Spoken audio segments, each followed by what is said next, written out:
Neither funny nor appropriate. I would like to invite this cartoonist to come on a metro ride with me in Delhi. Delhi has a metro which is so state of the art that I think many metros in Germany are not as good as Delhi metro.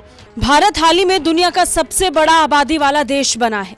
इसका मजाक उड़ाते हुए Germany की पत्रिका der Spiegel ने एक भारत विरोधी cartoon छापा। इस विवादित कार्टून में स्वाभाविक व्यंग और कटाक्ष नहीं बल्कि भारत को नीचा दिखाने की नीयत ज्यादा दिखाई पड़ रही थी। इस कार्टून में 2 तस्वीरों के जरिए भारत और चीन की तुलना की गई। कार्टून पर प्रतिक्रिया व्यक्त करते हुए कई भारतीय यूजर्स ने इसकी आलोचना की और कहा कि ट्रेनों के ऊपर यात्रा करने वाले भारतीयों की तस्वीर न केवल नस्लवादी है बल्कि भ्रामक भी है। अब जर्मनी की पत्रिका की इस हरकत पर भारतीयों के अलावा भारत में जर्मन राजदूत भी भड़क उठे। भारत में जर्मन राजदूत फिलिप एक्करमैन ने इस पर प्रतिक्रिया दी और कहा कि मेरी निजी राय में कार्टून ना तो हास्यास्पद था और ना ही उचित। मैं इस कार्टूनिस्ट को दिल्ली में मेरे साथ मेट्रो की यात्रा पर आने के लिए आमंत्रित करना चाहता हूं। मुझे लगता है कि जर्मनी में कई मेट्रो दिल्ली मेट्रो जितनी अच्छी नहीं है।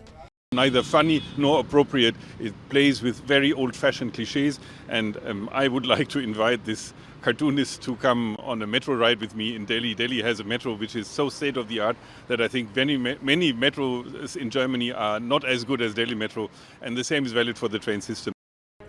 दरअसल हाल ही में भारत की जनसंख्या चीन से ज्यादा हो गई, जिसे लेकर यह कार्टून बना। कार्टून में भारत की जनसंख्या को चीन से आगे निकलते हुए दिखाया गया।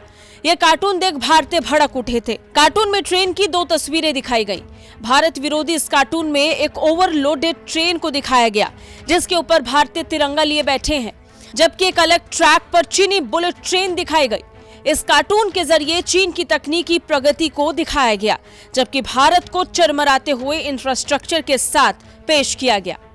कार्टून पर प्रतिक्रिया व्यक्त करते हुए भारतीय भड़क गए। वहीं इस पर जर्मन राजदूत ने भी अपनी प्रतिक्रिया दी और कहा कि जर्मनी की ट्रेन व्यवस्था भी यहाँ के मुकाबले उतनी अच्छी नहीं है।